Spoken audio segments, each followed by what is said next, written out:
In 1955, archaeologists in Syria discover a strange tablet. It's made of clay, measures 3 by 7.5 inches, and has symbols in multiple ancient languages. The layer of earth it's found in suggests the stone is 3,400 years old, and the French diggers who found it are puzzled. Over the next 70 years, the stone will cause fights between archaeologists, Assyriologists, and musicians who attempt to decipher it. However, one thing will become clear. This stone is the oldest song in history that we can still play and hear today. So, what does it sound like? How were its lyrics decoded from dead languages? And what do they reveal about how ancient people made babies? This is the oldest known song of all time.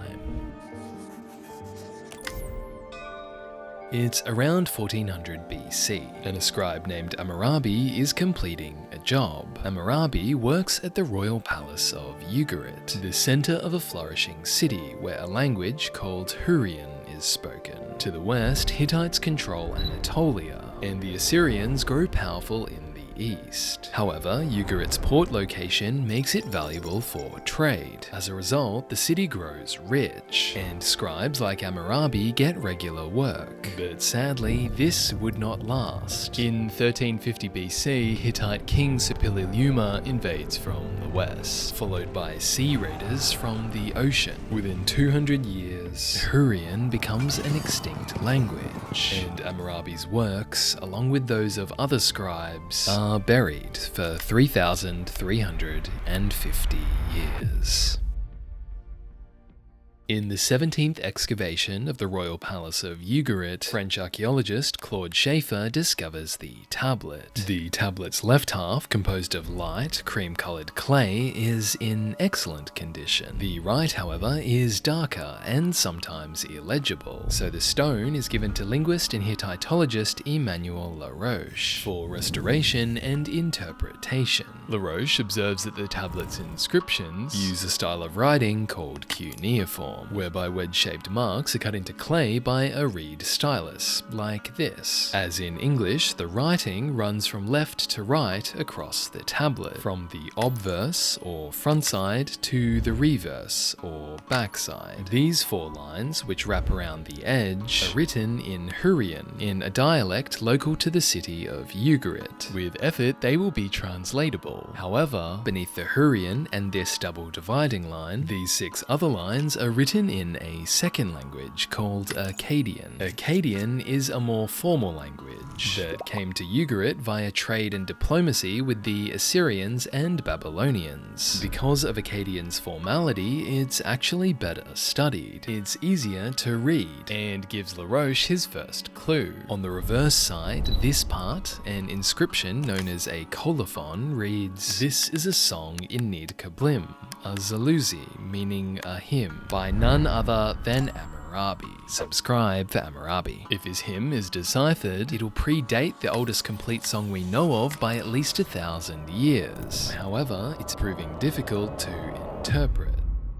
Until Anne Kilmer shows up. Kilmer spends 15 years decoding the song. First, she breaks down its symbols. She finds that these symbols, in the top 4 Hurrian lines, and also the bottom 6 Akkadian lines, correspond to syllables, and these syllables represent phonetic sounds. For example, this symbol represents the sound ha, and this symbol represents the sound ma. Using the available symbols, Kilmer completes an initial translation, which looks like this. The 4 upper rows contain phonetic sounds only. These are the song's Hurrian lyrics. The bottom 6 rows, however, also contain these strange numbers at intervals between the words. For now, Kilmer doesn't know what the numbers mean. However, the phrases between the numbers are familiar because she's seen them before on this tablet here. This is an Akkadian music theory text from around 1800 BC. Its terms, such as third, fourth, and middle, refer to strings on a lyre. For example, this term, kit mum, represented on the theory tablet by this symbol, refers to strings 6 and 3 on a lyre. And the same term, kit mum, is also present on the song tablet, there represented as kit mi. The small discrepancy likely due to Hammurabi localizing the term terms for his readers in Ugarit. So based on this, Kilmer knows that these bits on Amurabi's tablet, which say Kitmi, refer to strings 6 and 3 on a lyre, which could look like this, or Kilmer thinks more likely like this. This is a lyre Kilmer reconstructed, based on a drawing which was made around 1300 BC, just 400 kilometers from Ugarit. So Kilmer now has the instrument and a series of string pairs to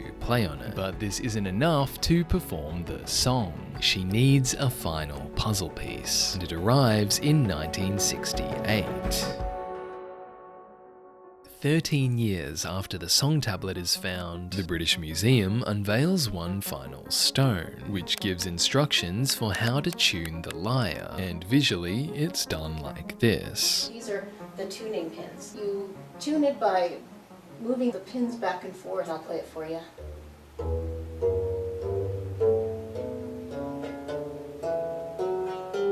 Following this, in 1974, Kilmer drops a demo of the Hurrian song, and this is the digital version.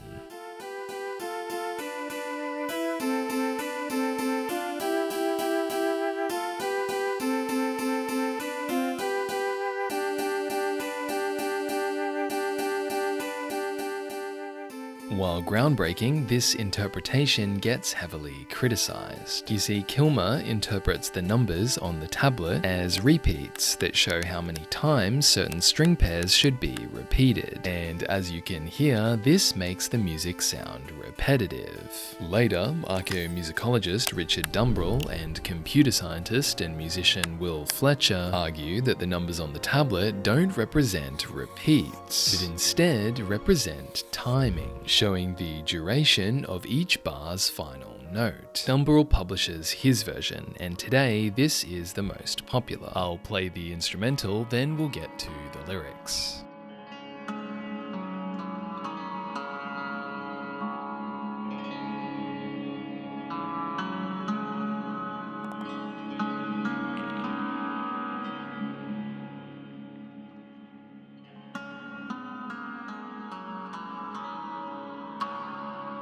The melody you're listening to accompanies a prayer for fertility. It's dedicated to the goddess Nikal. She's the wife of the moon god and offers fruit and fertility. It's a hymn to the moon goddess, and we know it's the moon goddess because her name is in there. The content has to do with fertility and childbirth, and that would make sense for the moon goddess to be involved in protecting that realm. It's about a young girl who is quite sad because she cannot have any babies.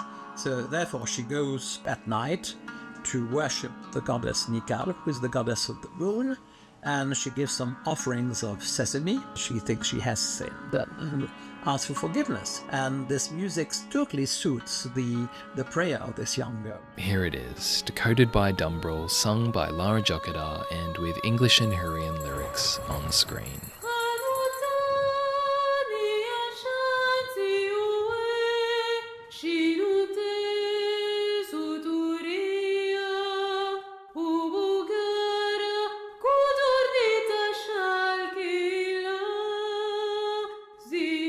The singer asks for fertility for first-time mothers, and also for women who've been unable to conceive to their husbands.